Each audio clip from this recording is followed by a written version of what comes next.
Hello အားလုံးပဲမင်္ဂလာပါရှင် DTF Fashion Design မှာကြိုဆိုပါရစေဒီနေ့မှာတော့ကျွန်မကဂျိတ်ထမိန်ချုံနေအပိုင်းနယ်လေးကိုပြပြပေးသွားမှာပဲဖြစ်ပါတယ်ရှင်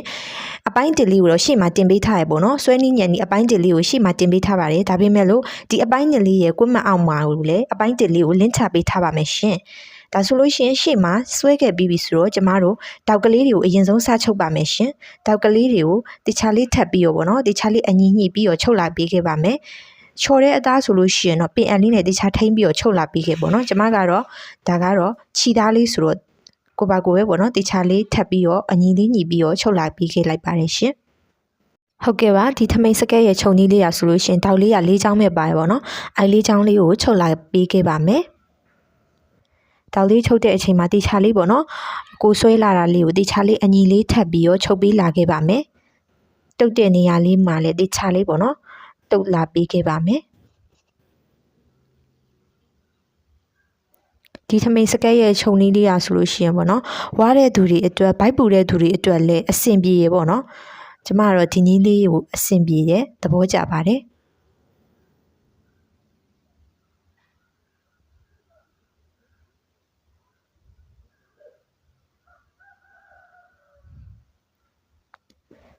တောက်လေးတွေချုပ်ပြီးသွားပြီဆိုလို့ရှိရင်တော့မိကျွေလေးဖိပေးပါမယ်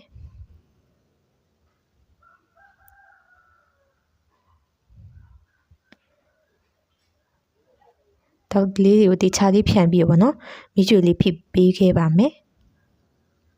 ဒါဆိုရင်ကျမမိကျွေလေးဖိပြီးသွားပြီပေါ့နော်အဲ့အတွက်ကြောင့်မလို့အလဲမှာပေါ့နော်တောင်နှချောင်းရဲ့အလဲမှာကျမငါးလက်မခွာထားရပေါ့နော်ငါးလက်မကွာထားတယ်အဲ့ငါးလက်မကိုတဝက်ဝက်ပေါ့နော်ငါးလက်မကိုတဝက်ဝက်တော့နှစ်လက်မခွဲအဲ့နှစ်လက်မခွဲကိုကျမက6စိတ်ဝင်ပြီးတော့ဝိုက်စားပေးပါမယ်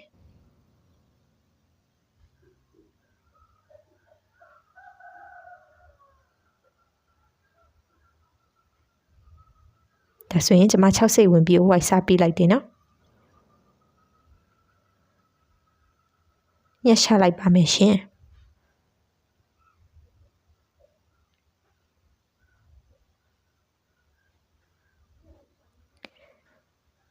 တောက်ကလေးတွေကိုဝိုက်စားပြီးပြီဆိုလို့ရှိရင်အတွင်းချမ်းဘက်ကိုလည်းပိန်လို့ရှိလို့ရှိရင်တစ်လက်မဝါရင်တစ်လက်မခွဲပေါ့နော်ဒါကတော့ तू ကခါ25ဆိုတော့ပိန်ထဲထဲမှာပါတယ်ပေါ့နော်အဲ့အတွက်ကြောင့်မလို့ကျွန်မတစ်လက်မပဲစောင်းစားပေးထားပါတယ်ဒါကတော့အတွင်းချမ်းလေးပေါ့နော်အတွင်းချမ်းလေးကိုတစ်လက်မစောင်းစားပေးထားလို့ရှိရင်အဖုံးရဲ့အတွင်းချမ်းဘက်နော်အဖုံးရဲ့အလာချမ်းဘက်အဖုံးရဲ့အတွင်းချမ်းဘက်အဲ့ဘက်ကိုလည်းတစ်လက်မစောင်းစားပေးခဲ့ပါမယ်ဒီစောင်းစားတာလေးကိုလည်းညှက်ချလိုက်မယ်ပေါ့နော်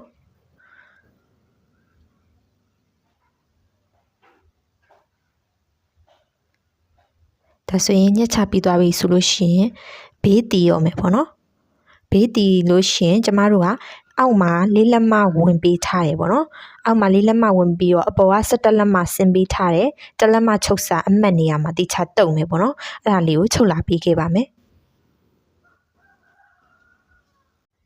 ဒါဆိုလို့ရှိရင်လေးလက်မဝင်နေနာနေပြီပေါ့နော်စချုပ်လာပြီးတော့ဘေးတီပေးခဲ့ပါမယ်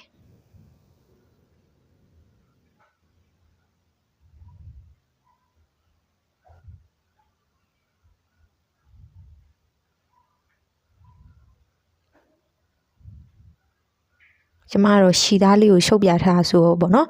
ထမိန်လေးကကော်ဘိန်းမကတ်ဖြစ်လိုက်တဲ့အတွက်ကြောင့်မလို့နည်းနည်းလေးရှုပ်နေရပေါ့နော်အဲ့တော့တစ်လက်မချုပ်စာနေရာမှာကျမတို့17လက်မဆင်းပြီးတော့တစ်လက်မချုပ်စာအမှတ်နေရာလေးကိုတိချာလေးတုတ်လာပြီးခဲ့ပါမယ်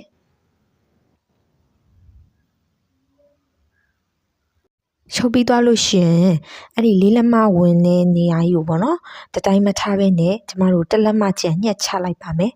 ကိရှီလိုက်ရမှာဖြစ်တဲ့အတွက်ကြောင့်မလို့ပေါ့နော်အဲ့လေးလက်မဝင်တဲ့နေရာကိုချုပ်စာရဲ့ဟိုဘက်မှာပေါ့နော်ဘေးဘက်မှာတစ်လက်မလောက်ခြံလိုက်မယ်ပေါ့နော်တစ်လက်မခြံပြီးတော့ညှက်ချလိုက်ပါမယ်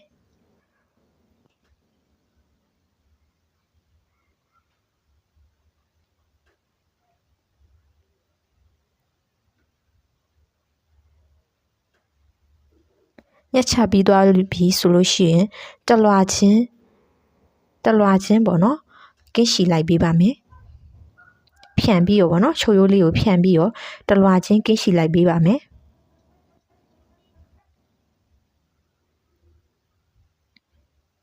ကင်းရှိလိုက်ပြီးရောပေါ့နော်အဲ့ဒီချုပ်စာလေးကိုဖြန့်ပြီးရောပေါ့နော်မိချွေထိုးလာပေးခဲ့ပါမယ်ကျမကတော့ကင်းရှိလဲလိုက်ပြီးသွားပြီဒါဆိုရင်တော့မီအိုထိုးပြီးအနေထားလေးပေါ့နော်သူ့ရဲ့တက်လက်မချုပ်စာဆိုရင်လည်းတက်လက်မချုပ်စာအတိုင်းလေးပဲတခြားလေးမိချွေထိုးပေးခဲ့ပါမယ်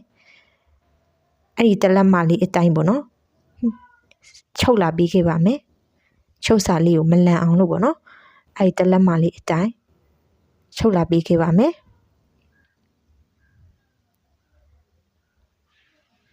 ချုပ်လာပြီးတော့ကျမတို့ဆက်တက်လက်မဆင်းပြီးတော့တုတ်ထားတဲ့နေရာလေးရောက်လို့ရှိရင်ပေါ့နော်အဲ့လေးဆိုင်လာပြီးတော့နောက်တစ်ဖက်ကိုလည်းချုပ်လာပေးခဲ့ပါမယ်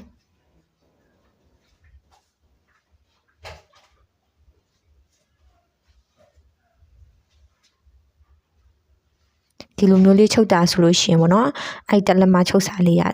လန်နာကြီးပါရင်မဖြစ်တော့ဘူးပေါ့နော်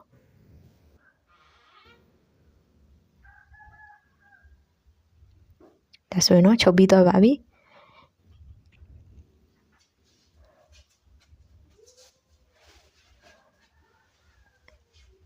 လန်နာရီပိုင်းမဖြစ်တဲ့တက်လက်မချုပ်စာလေးကလန်နာရီပိုင်းမဖြစ်တဲ့အတွက်ပြင်မှာလဲပေါ့နော်အဲ့လိုမျိုးလေးလှနေပါမယ်ပြီးတော့လို့ရှိရင်ခပတ်ပြတ်တက်ပါတော့မယ်ခပတ်ပြတ်တက်တော့မယ်ဆိုရင်အတွင်းချမ်းလေးကိုပေါ့နော်အဖုံးရဲ့အတွင်းချမ်းလေးကိုတောက်ချုပ်ထားတာလေးနဲ့ပေါ့နော်အဲ့အမှတ်လေးနဲ့ပေါ့နော်အဲ့အမှတ်လေးနဲ့အညီတခြားလေးထပ်လာခဲ့ပါမယ်ချော်တဲ့အသားရည်ဆိုလို့ရှင်တော့တခြားလေးထပ်ပြီးတော့ပေါ့နော်အပေါ်ကနေပြီးတော့တချောင်းဖိလာပေးပါကျမကတော့ခြိသားလေးဆိုတော့ပေါ့နော်ပင်အန်လေးနဲ့ပဲထိုးပြီးတော့ခပတ်ပြတ်တက်လိုက်မယ်ပေါ့နော်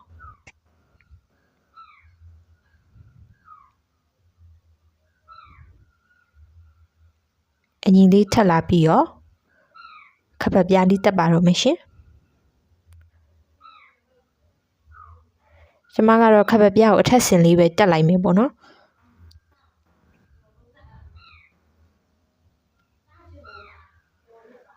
ဒါဆိုလို့ရှိရင်ခပတ်ပြားလေးတက်ဖို့ရန်အတွက်ဘေးလေးကိုပေါ့နော်ခောက်ပြီးတော့ချုပ်လာပြီးခဲ့ပါမယ်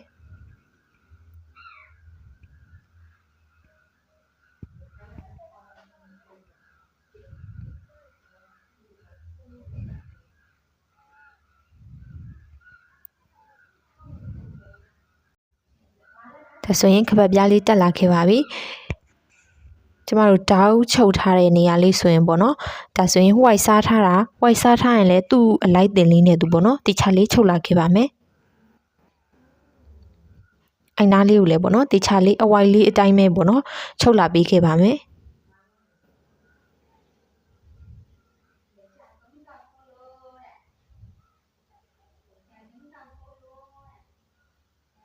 ဒါဆိုရင်အတွင်းချမ်းဘက်လေးကိုတက်နေရပါတော့ပြီးကနီးလေးမှာကျမပိုနေတဲ့အတွက်ဖြတ်ချလိုက်မယ်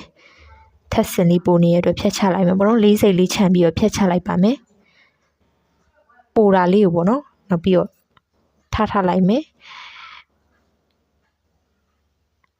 ခောက်ပြီးတော့ပေါ့နော်ပြန်ချုပ်ပေးလာပါမယ်ပိုတာလေးရလဲပေါ့နော်နောက်ပြီးတော့အသားချိတ်ပြန်လုပ်ပေးမှာဖြစ်တဲ့အတွက်ထက်စင်ပိုတာလေးကိုလည်းထားလိုက်ပါတယ်ဒါဆိုရင်ကျမတို့မှလာဘက်ကတက်လာပါပေါ့နော်မှလာဘက်ကခပတ်ပြားတက်လာပြီးတော့အလားဘက်မှာချုပ်မယ်ပေါ့နော်အလားဘက်ကိုခောက်ပြီးတော့ချုပ်လာပေးခဲ့ပါမယ်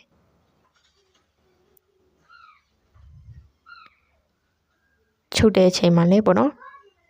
ဒီချာလေးပေါ့နော်ခောက်ထပ်လာပြီးတော့ချုပ်လာပေးခဲ့ပါမယ်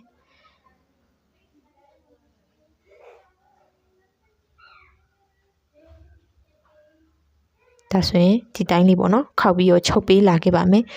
တကယ်လို့မှကိုကလက်မနိုင်သေးဘူးဆိုလို့ရှိရင်ကြာပေါ့နော်အစကိုလိမ္မာတွေဘာတွေကြောက်လို့ရှိလို့ရှိရင်တော့ပင်အန်လေးနဲ့ထိုးပြီးတော့ပေါ့နော်ချုပ်လာပေးခဲ့ပါ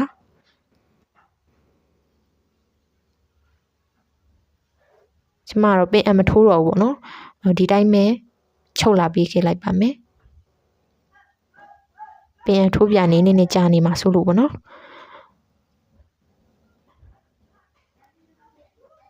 တခြားလေးခောက်ပြီးတော့ချုပ်လာပေးခဲ့လိုက်ပါမယ်အညီလေးပေါ့နော်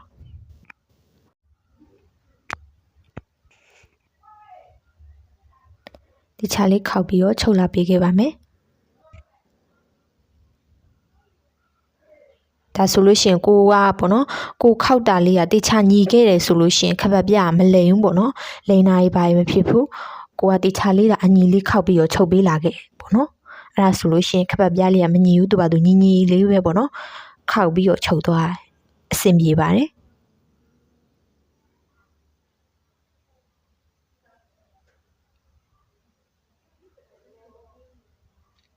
အပီးတက်လေးမှလေးပေါ့နော်တေချာလေးကိုကအစာလေးကိုအနားသားလေးကိုခောက်ပြီးတော့နော်ချုပ်ပေးလာတာဖြစ်တဲ့အတွက်တေချာလေးခောက်ပြီးတော့ပြန်ချုပ်ပေးခဲ့ပါမယ်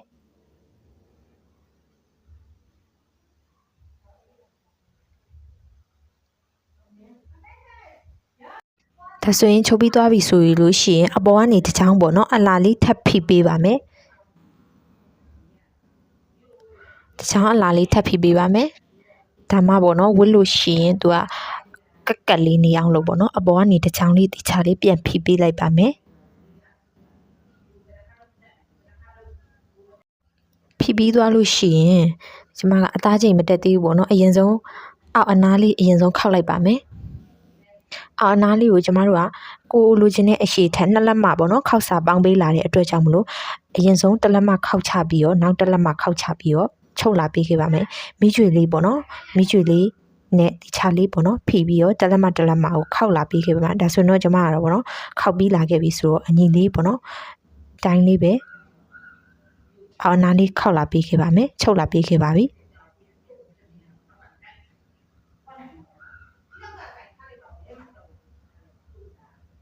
ဒါဆိုရင်တော့အောက်နားလေးခောက်ပြီးသွားပြီပေါ့နော်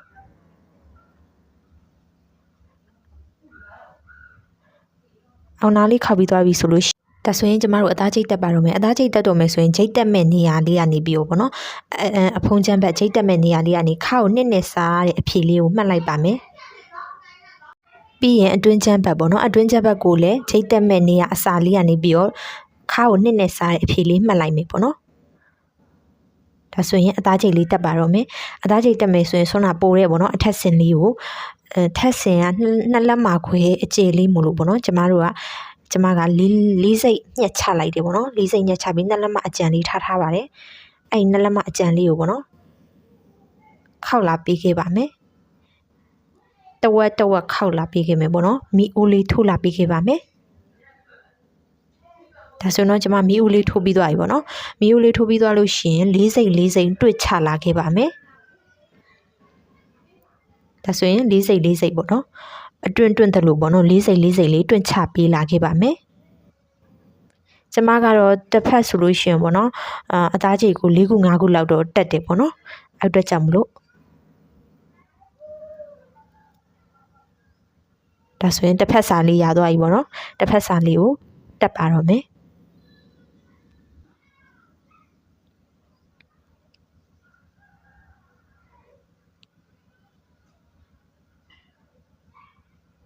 ဒါဆိုရင်အဖုံးချမ်းဘက်ကနေမှတ်ထားကြမှာအပြင်မှတ်မိရဲ့အတွက်အတွင်းဘက်ကိုပြန်ပြီးကိုကူးယူလိုက်မယ်ပေါ့နော်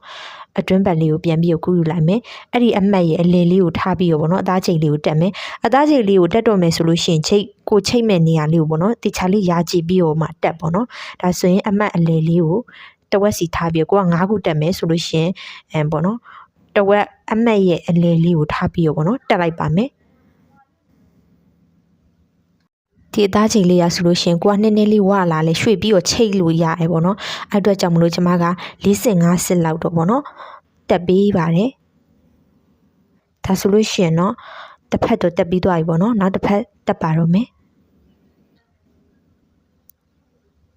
ဒါဆိုရင်အသားချိတ်လေးတစ်ဖက်ရသွားပြီပေါ့နော်နောက်တစ်ဖက်တက်ပါတော့မယ်နောက်တစ်ဖက်ကိုလည်းကိုတက်မဲ့နေရဘူးပေါ့နော်အသားချိတ်ကိုဘယ်လိုတက်ရမလဲဆိုတော့ကိုကနေရာလေးကိုယာကြည့်လိုက်ပါမယ်ယာကြည့်ပြီးရင်ကျမကတော့ဒီတစ်ဖက်ကိုကြတော့အစပုံမှာတစ်ခါတည်းတွန့်ချပြီးတော့တက်မယ်ပေါ့နော်အသားချိတ်ကလေးကိုအစပုံမှာပဲတစ်ခါတည်းတွန့်ပြီးတော့တက်ပါမယ်ဒါဆိုရင်တော့တစ်ဖက်လေးတက်ပြီးသွားပြီပေါ့နော်တစ်ခါတည်းချိန်လေးပါတက်ကြည့်ပြီးယာကြည့်လိုက်တယ်ပေါ့နော်ဒါဆိုလို့ရှိရင်ကိုချိတ်ချင်တဲ့နေရာပေါ့နော်ချိတ်လို့ရပါပြီဒါဆိုရင်အရင်အဆင်ပြေရဲ့ချိတ်ဆက်ကလေးရသွားပါပြီရှင်အဆင်ပြေကြပါစေရှင်အဆုံးထိကြည့်ပြီးရတဲ့အတွက်ကျေးဇူးတင်ပါတယ်ရှင်